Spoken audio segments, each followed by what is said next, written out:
Dito sa Papa Dudut Stories, ikaw ay hindi nag-iisa.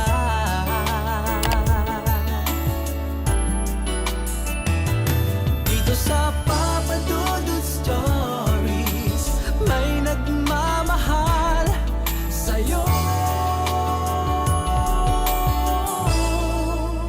Papa Dudut Stories, Papa Dudut Papa Dudut. Sa lahat po ng mga nakatutok ngayon, huwag pong kalimutan mag-like, mag-share at mag-subscribe. Maraming salamat po sa inyong lahat.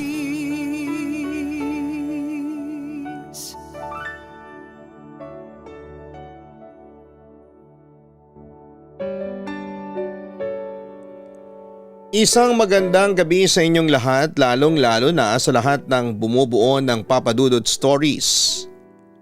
Matagal nyo na akong tagahanga. Madalas akong makinig sa inyo sa FM, pero ngayon lamang ako nagkaroon ng lakas ng loob na i-share ang aking kwento at ma-feature sa YouTube.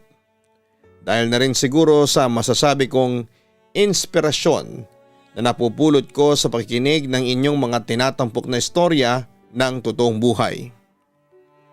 Ang pinaka tumatak nga po sa akin na istorya ay ang istorya ni Angeli at Lorna na inere noong 2022. Anyway, tawagin niyo na lamang po ako bilang Rosenda. 28 years old, isang receptionist sa isang malaking kumpanya dito sa Makati. Kasalukuyan akong nakatira ngayon dito sa Mandaluyong City. Papadudot ngayon pa lamang ay aaminin ko na sa inyo na isa po akong rape victim. Noong 15 anyos ako ay walang awa akong ginahasa at ginawang sex slave ng aking sariling ama. Matinding dagok yon sa buhay ko at hanggang ngayon ay may trauma pa rin ako. Sa ngayon ay nakakulong na ang ama ko sa bilibid samantala pagkaraan ng panggagahasa sa akin ng ama ko ay nagrebelde ako noon sa sarili kong ina dahil nang mga panahong yon ay hindi niya ako tinulungang magsampa ng kaso sa korte. Kung hindi pa ako tinulungan ng bantay bata noon ay hindi maaakusahan ng aking ama. Dahil doon ay mahigit 5 taon akong nagrebelde sa aking ina. Sinusuway ko ang lahat ng utos niya. Nagpakalulong ako noon sa bisyo, lalo na sa alak. Hanggang sa isang araw habang naglalasing ako sa isang mataong bar sa Quezon City, ay nakilala ko ang isang taong magpapabago sa akin. Sa tingin ko'y lasing ka na, miss. Hindi sa nakikialam ako pero tama na yung pag-inom. Sabi sa akin ang boses ng lalaki mula sa aking likuran. Agad ko naman siyang binalingan. Teka, bakit ka ba nakikialam sa akin ha? Pwede ba mind your own business? Naiirit akong sabi sa kanya. Pero nanatiling kalmado lamang ang lalaki. Mukhang mag-isa ka lang dito. Napangisi naman ako. Obvious ba? Sarkastikong sagot ko sa kanya. Anyway, I'm Erdik. How about you? Anong pangalan mo? Tanong niya sa akin. Ilang segundo din akong nawala ng imik dahil pinagmamasdan ko noon ang kanyang itsura. Rosenda, nice to meet you. Mukha namang okay ang lalaki kaya unti-unting nawala ang aking pagkairita. Nga pala, may iba tayo. Pwede bang malaman? Bakit ba naglalasing ang isang magandang babaeng katulad mo? Wait, let me guess. Broken hearted? Panunubok niya. Napangiti naman ako. Hindi ka rin mausisa, no? Sabi ko pa sa kanya. Okay, I'm sorry. Wika niya sa akin. Pero dahil sa cute siya at mukhang mabait naman si Erdik ay ayos lang yon sa akin. Actually that time ay parang gusto ko na siyang kabanding dahil merong something sa kanya na gustong gusto ko. Ikaw naman, huwag kang mag-sorry. Naglalasing ako kasi alam mo na, problema sa pamilya, problema sa love life, problema sa buhay. Hay naku, ang dami kong problema. Pagbubukas ko sa kanya. Pero hindi naman sagot ang alak dyan sa mga problema mo eh. Nakikisimpatyang wika naman ni Erdick sa akin. Alam ko kaso wala akong magawa eh. Kaya heto, naglalasing na lang. Kahit man lang kasi saglit eh makalimutan kong pasan ko ang daigdig. Katwiran ko naman. Bakit wala ka bang may hinga ng tulong sa mga kapamilya mo? Wala ka bang kaibigan na pwedeng tumulong sa'yo?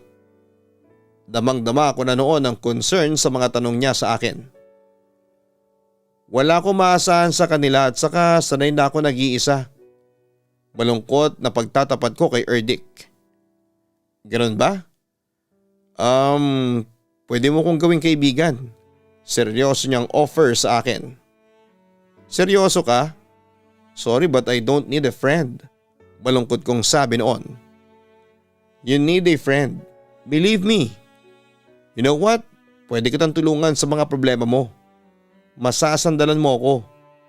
Huwag kang mag-alala.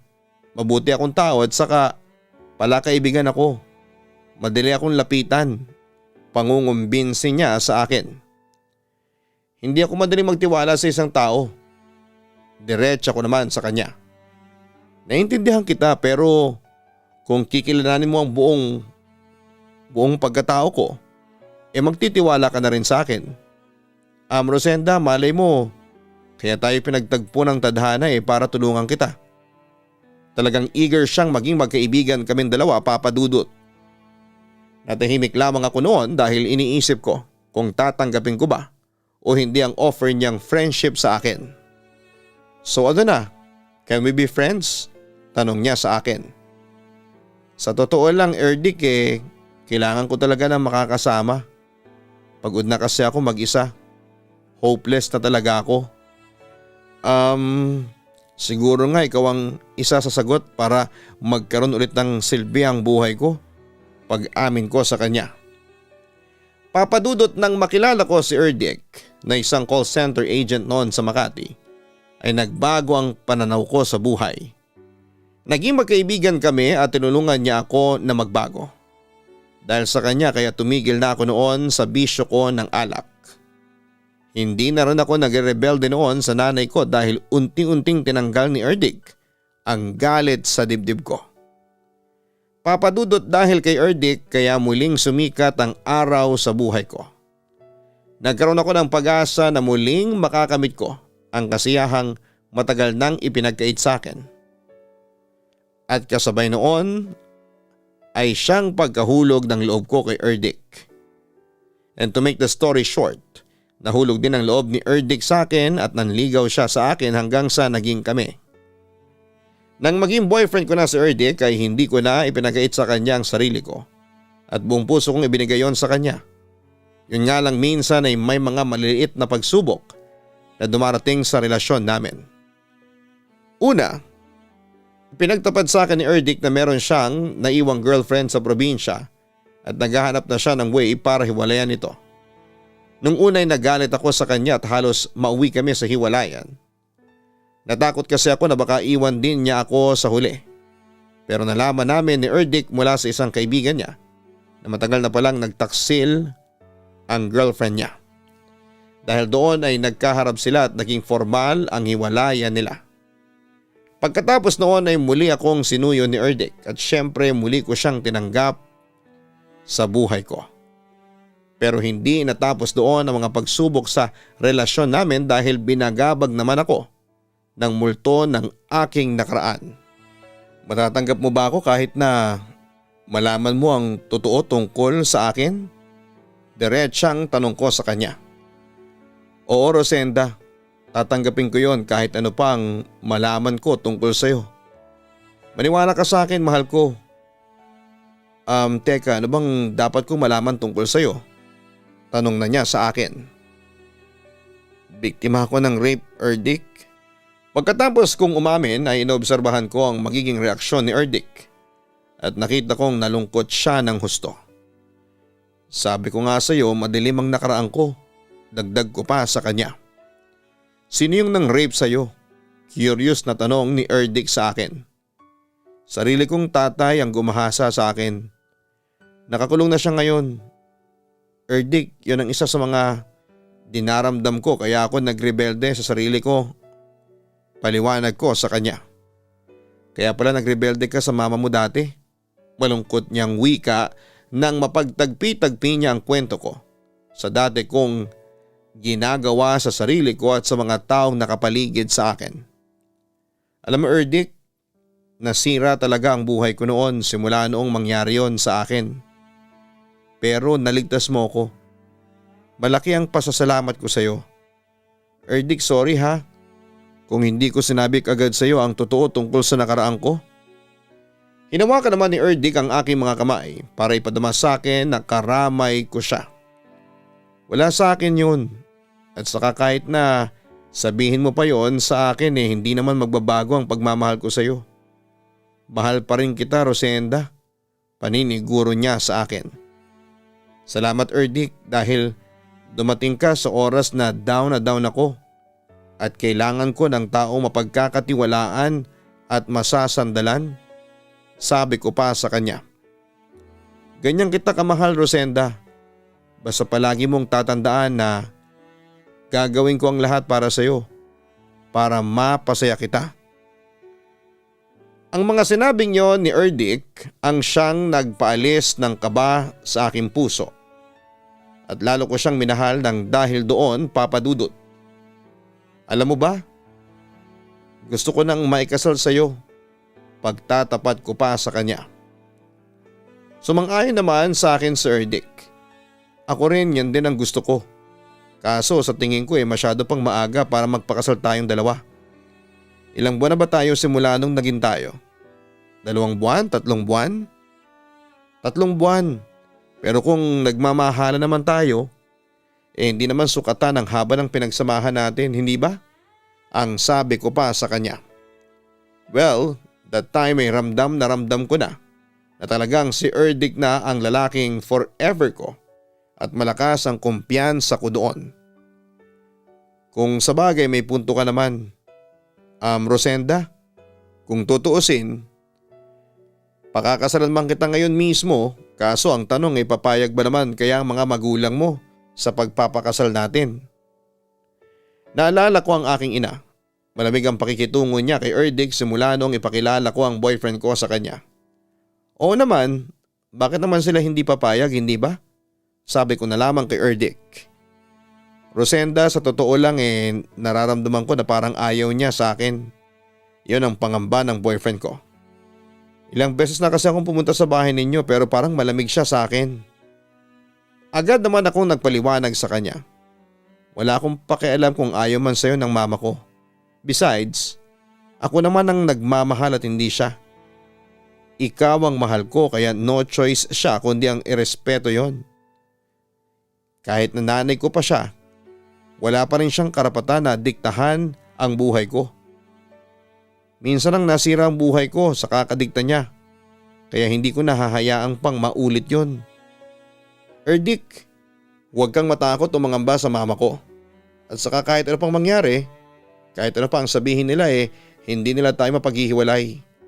Ipaglalaban kita Erdik.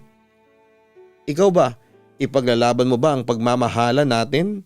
Tanong ko sa kanya. Oo naman, ipaglalaban kita Rosenda. Mahal na mahal kita. Mabilis na sagot ng boyfriend ko sa akin. At that point, alam kong wala nang makakapaghiwalay pa sa amin papadudot dahil desidido talaga akong siya ang mahalin at ipaglaban ko. Papadudot, buo ang pagkatiwala ang ibinigay ko noon kay Erdik. Naniniwala kasi ako na kahit minsan ay hindi niya ako magagawang lokohin dahil nararamdaman ko na mahal niya talaga ako. Pero papadudot, kahit sabihin na hindi ako magagawang pagtaksila ni Erdik, ay nagpatuloy ang pagdating ng mga pagsubok sa relasyon namin. Dahil may umeeksena noon, ang ex-girlfriend ng boyfriend ko na si Mitzi. Sagutin mo na ang tanong ko, mahal mo ba talaga ako? Kumpronta ko noon sa aking boyfriend isang araw. Oo naman, Rosenda, mahal na mahal kita. Giit ni Erdik. Ako lang bang babae sa buhay mo? O meron pang iba? O sisa ko sa kanya?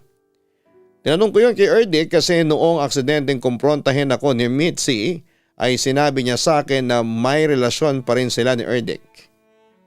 Ha, teka Rosenda, huwag mong sabihin sa akin na meron kang pinagseselosan.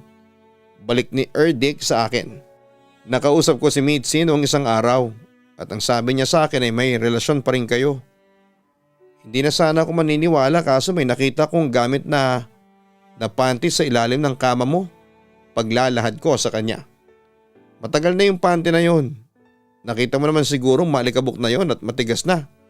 Natatawa niyang sagot sa akin. Hindi ko naman inilihim sa iyo na nag-live-in kami ni Mitzi noon, di ba? Paalala pa niya sa akin. So totoo ba yung sinasabi niyang may relasyon kayo? Of course hindi. Wala na nga kaming communication ng babaeng yun.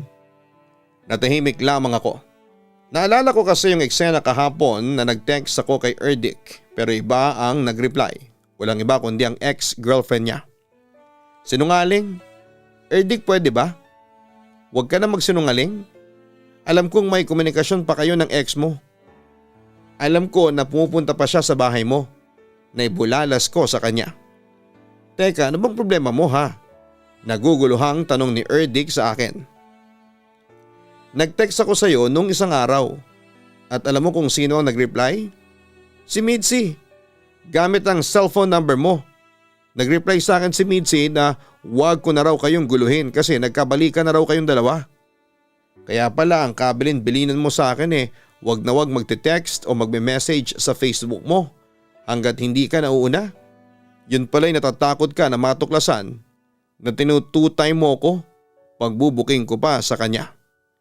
Natahimik lamang si Erdick noon at kung babasehin ang kanyang reaksyon, halatang guilty siya papadudot. Samantala'y huminga muna ng malalim si Erdick bago muling nagsalita. I'm sorry pero maniwala ka sa akin. Wala na kami ni Mitzi. Siya lang ang kulit ng kulit sa akin. Insist niya. Sa palagay mo maniniwala pa ako sa iyo? Sorry ha pero hindi ako tanga. Galit kong kumpronta sa kanya. Hindi ko alam kung paniniwalaan pa kita o ano. Ang sabi ko. So hihiwalayan mo na ako? Diretsa niyang tanong sa akin. Oo Erdick, siguro nga'y maghiwalay na tayo. Alam kong marami ka pang tinatago sa akin kaya nagiging komplikado ng relasyon natin Erdick. Simula nung tinext kita at si Mitzi ang nag-reply, hindi na ako tinantanan ng babaeng yon. Panay ang text niya sa akin ng masasakit na salita na kesyo mga agaw daw ako, na kesyo wala daw akong kwentang babae. Paliwanag ko pa sa kanya. Di wag mo na lang pansinin ng babaeng yon, ang sabi pa ni Erdick sa akin. Sinubukan ko nang gawin yon, kaso patuloy pa rin ang pagsasalita ng masasakit ni Mitzi laban sa akin. Pati yung pagiging rape victim ko binabato niya laban sa akin. Erdick, hindi ko kagustuhan ng ma-rape. Walang sino mang babae ang gustong maranasan yung naranasan ko. Pero hetong si Mitzi sukat ba namang sabihin sa akin na dapat lang na rapin daw ako ng tatay ko kasi demonyo daw ako. Kung siya kaya ang rapin ng sarili niyang tatay kasi masahol pa siya sa demonyo. Naiiyak kong sabi sa kanya noon. Sige, humanda sa akin yung Mitzi na yan, kakausapin ko siya. Gusto mo awayin ko pa siya sa harapan mo Wika pa niya sa akin. Pero Rosenda, nakikiusap ako. Huwag mo naman akong hiwalayan. Pagmamakaawa niya sa akin pagkatapos. Sa tingin mo heto lang ang tamang solusyon para matapos ang problema natin? Kung magpapatuloy tayo, hindi tayo titigilan ni Mitzi. Bukod doon may aaminin ako sa iyo. May lamat na ang pagkatiwala ko sa iyo. At dahil yon kay Mitzi. Erdick, kung talagang mahal mo ko, ayusin niyo muna ni Mitzi yung gusot ninyo bago tayo magkabalikan. Iyon ang naging desisyon ko dahil ayaw ko nang dumagdag pa ang babaeng yon sa mga pasanin ko. Gulong-gulo na ako at sobrang depressed that time. Kaya mas makakabuting ayusin muna ni Erdick ang mga gusot niya sa babaeng yon. Sige, aayusin ko ang gusot sa pagitan namin ng ex ko. Pero hindi sagot na hihiwalayan mo ako. Hahayaan mo bang sirain ng babaeng yun ang pagmamahalan natin? Pagmamakaawa pa ni Erdick sa akin. Kahit cool off na lang muna tayo. Baka kasi sa cool off natin maliwanagan ako sa totoong estado ng nararamdaman ko para sa'yo. Yon ang huli kong desisyon. Erdik, tandaan mong hindi ko naman sinasarado ang posibilidad na magkabalikan tayo. Kailangan ko lang ng panahon para makapag-isip-isip. Sana maintindihan mo ko. Dagdag ko pa sa kanya. Papa Dudut, walang iwanan. Yan ang katagang iniwan sa akin ni Erdik na siya kong pinaniwalaan. Naging kampante ako na sa mga salitang yon ay hindi sasagi sa isipan ng boyfriend ko. Naiwan ako dahil nangako siya sa akin. At ng mga panahon na yon ay walang kahit na isang pangakong napako si Erdik. Bukod doon, Papa Dudut, ay naniniwala ko na talagang mahal ako ni Erdik. Kaya kahit na marami pa ang pagsubok ang nagtangkang sumira sa relasyon namin, ay nanatili pa rin kaming matatag at lumalaban. Papa Dudut, hindi lang ang ex-girlfriend ko noon ang sumubok sa katatagan ng pagmamahala namin ni Erdik, kundi ang kanyang pag-uugali. Masyadong pala kaibigan kasi ang boyfriend ko at marami siyang kaibigang babae. At aminin kong hindi ko gusto yon kasi nagsiselos ako. Sa kabilang banda ay isa rin ang naging pagsubok sa relasyon namin ni Erdik, ang tahasang pagtutol ng mama ko sa boyfriend ko. Tatapatin na kita. Ayaw ko sa'yo. Ayaw kita para sa anak ko. At kahit nasuhulan mo pa ako ayaw ko pa rin sa'yo.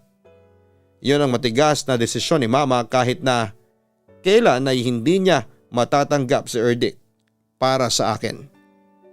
Manaman, huwag naman po kayong ganyan kay Erdik. Pagtutol ko sa sinabi niyo ni mama. Pero hindi ako pinansin ni mama at hinarap pa rin niya ang boyfriend ko. Erdik, hanggat maaari ayaw ko magpakita ng kagaspangan ng ugali sa'yo. Pero wala akong pagpipilian. Nakasalalay kasi rito ang buhay ng anak ko. Tapat po ko sa anak ninyo. Mahal na mahal ko po si Rosenda. Giit pa ng boyfriend ko. Paiyakin mo lang ang anak ko. Sasaktan mo lang siya. Hindi ako naniniwala sa iyo na mahal mo si Rosenda. Pahayag pa ng aking ina. At paano niyo naman po nasabi yan, ma? Kontra ko naman sa kanya. Ma, mahal po ako ni Erdik. Nararamdaman ko po yun. Ma, sana itanggapin niyo naman po si Erdik para sa akin. Marami akong naririnig tungkol niya sa boyfriend mo, Rosenda. Balita ko'y maraming girlfriend na iniwan niyan doon sa Batangas. Babaero ang lalaking yan. Yon ang revelasyon na nagpayanig talaga sa akin. Napatingin ako noon sa aking boyfriend at aaminin kong nakaramdam ako ng labis na kaba. Samantala mabilis namang dumepensa si Erdik. Nagkakamali po kayo. Opo, maaari pong nagkaroon ako ng girlfriend sa Batangas. Pero naghiwalay lang din po kami bago pa dumating si Rosenda sa buhay ko. At saka nagkakamali po kayo, hindi po ako babaero. Talaga? Maraming nakapagsabi sa akin na babaero ka doon sa lugar ninyo sa Batangas. May nabalitaan pa ako na may isa ka pang girlfriend bukod pa kay Rosenda. Isa pang pasabog na binanggit ni mama. Napalingon ako kaagad kay Erdik para tingnan ang kanyang reaksyon. Napansin ko ang kaba at takot. Para bang totoo ang akusasyon ni mama laban sa kanya. Ha? Nagkakamali po kayo. Nauutal na wika ni Erdik ng mga sandaling yon. Huwag mo nang itanggi pa. Alam ko na ang totoo. Sige, kung hindi totoo yung balitang nasagap ko, ipaliwanag mo sa akin kung sino yung May. Lalong kinabahan si Erdik. Kaibigan ko lang po siya. Yun ang naging alibay niya. Sinungaling ka. Naibulalas ni mama kay Erdik dahil sa sobrang galit. Manaman, wag naman po kayong ganyan kay Erdik. Hindi po siya nangangaliwa sa akin. At saka hindi po niya makukuhang lokohin ako. Mahal na mahal po niya ako. Insist ko naman sa kanya. Huwag ka nga magbulag-bulagan, Rosenda, ang sabi pa ni mama. Ma, napatunayan niyo na bang may ibang babaeng kinakabaliwan si Erdik bukod sa akin? Nakita niyo na ba ng harapan na nagtataksil siya sa akin? Kumpronta ko naman sa aking ina. Hindi, pero pagkatapos nun ay walang maisip si mama na isasagot sa akin. Manaman, wag naman po sana kayong maniwala agad sa mga chismis. Chismis lang po yung narinig ninyo laban kay Erdik. Hindi totoo ang mga yon. Insist ko pa sa aking ina. Sana po huwag niyo po akong husgahan kaagad. Sana huwag po kayong maniwala kaagad sa mga chismis. Pahayag naman ni Erdick sa aking ina. Agad naman siyang binalikan ng aking ina. Totoo man ang chismis o hindi ayaw ko talaga sa'yo. Nakakaramdam ako ng hindi maganda sa'yo. Nakukutuban ko na paiyakin mo lang ang anak ko. Git pa niya sa boyfriend ko na para bang alam niya ang mangyayari sa aming relasyon. Papadudot dahil sa pagtutol ng mama ko kay Erdick ay naging mahigpit siya sa akin. Kahit na sabihing 20 anyos na ako noon kaya naging dahilan yon para minsan na lamang kami kung magkita ng boyfriend ko. Nagdulot ng mas matinding problema sa relasyon namin yon. Papadudot ng mga panahong yon ay unti-unti nang nananamlay ang relasyon namin. At nakakaramdam na ako na tila ba may kinakalokohang iba ang boyfriend ko. At hindi nga ako nagkamali, Papadudot, dahil isang araw ay nag-message sa akin sa Facebook ang ex-girlfriend ni Erdick at sinabi nagkabalikan na sila ng boyfriend ko. Naniwala naman ako kaagad dahil may mga pinakita siyang mga bagong litrato sa akin na magkasama silang dalawa ni Erdick. Papadudot, sobra akong nasaktan sa mga nakita ko kaya isang araw ay sinubukan kong harapin si Erdick. Nakukutubang kong may pinagsasilosan ka na naman kaya ka napalusob dito sa bahay ko. Ang wika ni Erdick sa akin na may halong panlalamig. Nagkabalikan na pala kayo ni Mitzi, no? Nag-send ng personal message kasi sa akin si Mitzi sa Facebook at finorward niya sa akin yung mga latest pictures ninyo na magkasama. Kumpront ako sa aking boyfriend sabay pakita sa kanya ng tinutukoy kong mensahe at litrato. Ha? Kailan niya finorward sa'yo? Nagtataka niyang tanong sa akin. Ngayon lang. So ano, masaya ka ba? At nagkabalikan na kayo? Sarkastikong tanong ko kay Erdick. Rosenda, I'm sorry. Malungkot at tila may guilt na sabi sa akin ng boyfriend ko. Ayaw mo na ba sa akin? Nagsasawa ka na ba sa akin, Erdick? Sabihin mo lang kung ayaw mo na para tumigil na ako. Hindi yung ganito. Ano? Tanong ko pa sa kanya. Hindi naman kumibo si Erdick at para bang naghahanap siya ng mga salitang pwedeng sabihin sa akin na hindi ako masasaktan. Bakit hindi ka makapagsalita? Ano, nagkabalikan na ba kayo ni Mitzi? Inulit ko noon ang tanong ko sa kanya. O Rosenda, nagkabalikan na kami ni Mitzi. Pag-amin niya sa akin. Nanlumo naman ako at napayak sa aking mga narinig dahil din doon ay nasampal ko siya. So pagkatapos ng lahat ng sakripisyo ko sa iyo ganito lang ang gagawin mo sa akin. Iiwan mo lang ako ng basta-basta. Umiiyak na tanong ko sa kanya. I'm sorry. Yun lamang ang tanging niyang sinabi sa akin na lalong nagpainit ng ulo ko. Sorry. Puro ka na lang sorry. Kapag nakakasakit ka, wala ka bang ibang bukang bibig kundi sorry? Ilang beses ka na nagsorry sa akin ang dahil lang kay Mitzi. Maraming beses na. Pero dahil sa demonyitang babaeng yon, kaya patuloy mo pa rin akong sinasaktan. Hindi ko gustong saktan ka, Rosenda, pero hindi ko rin alam kung paano ko sasabihin sa iyo ang totoo. Katwiran niya sa akin. Sana pala hindi mo na lang ako ginawang girlfriend. Na sana hindi mo na lang ako pinaasa pa. Kung si Mitzi pala ang mahal mo, sana hindi mo na lang siya hiniwalayan at hindi mo na ako ginawang panakipbutas. Paninisi ko pa sa kanya. Sige Erdick, maghiwalay na tayo. Pinapalaya na kita. Sana lang talaga tama yung naging desisyon mo. At sana rin makalimutan kita. Yun ang huli kong sinabi sa kanya bago ko umalis sa kanyang bahay. Papadudot, hindi na ako nagdalawang isip na makipag-break kay Erdick dahil obvious naman na wala siyang natitirang pagmamahal at respeto sa akin. Sinikap ko mag-move on na lamang kahit na masakit at hindi ko siya makalimutan ng basta-basta. Pero syempre matagal na wala ang sakit sa puso dulot ng pag-ibig at sobra talaga akong nahirapan. Papadudot, sa tulong ng aking ina ay unti-unting nawala ang sakit sa puso ko na dinulot sa akin ni Erdick. Nakatulong din noon ang bago kong kaibigan na si Earl na eventually after 6 months ay naging boyfriend ko. Doon ko na tuluyang nakalimutan si Erdick dahil labis-labis ang pagmamahal na ibinigay sa akin ni Earl.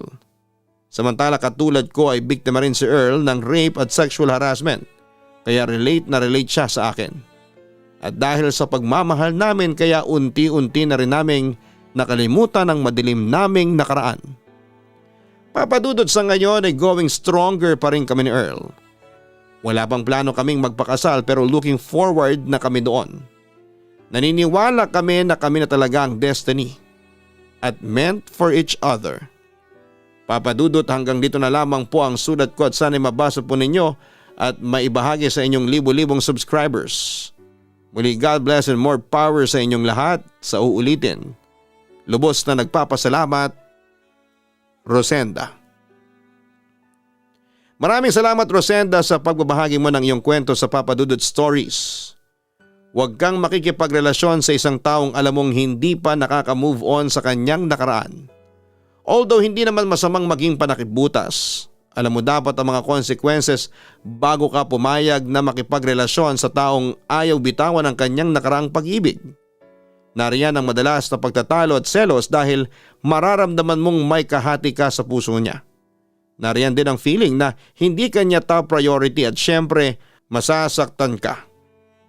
Kasi makikita mo at mararamdaman mong personally na he is still longing for his ex na hindi ka sapat para muling mabuo ang kanyang buhay.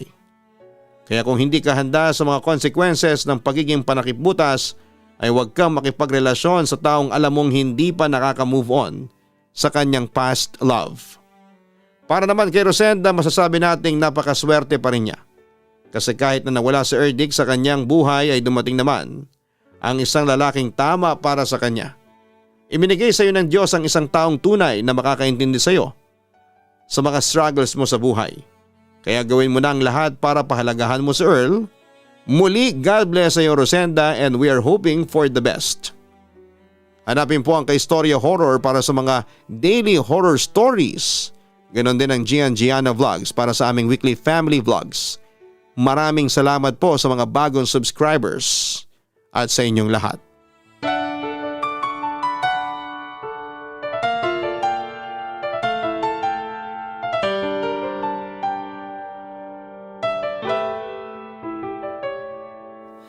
Ang buhay ay mahiwaga, laging may lungkot at saya. Sa Papadudot Stories, laging may karamay ka.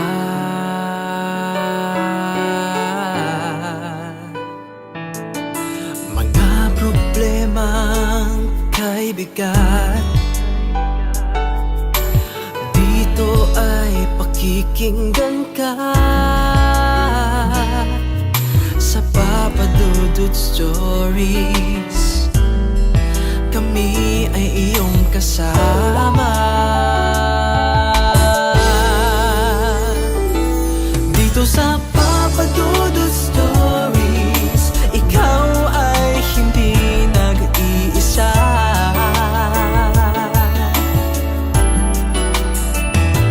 Dito sa Papadudot Stories, may nagmamahal sa'yo. Papadudot Stories, Papadudot Stories,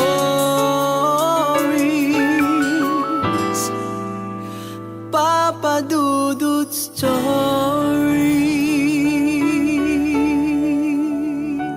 Hello mga ka-online, ako po ang inyong si Papa Dudut. Huwag kalimutan na mag-like, mag-share at mag-subscribe. Pindutin ang notification bell para mas maraming video ang mapanood ninyo. Maraming salamat po sa inyong walang sawang pagtitiwala.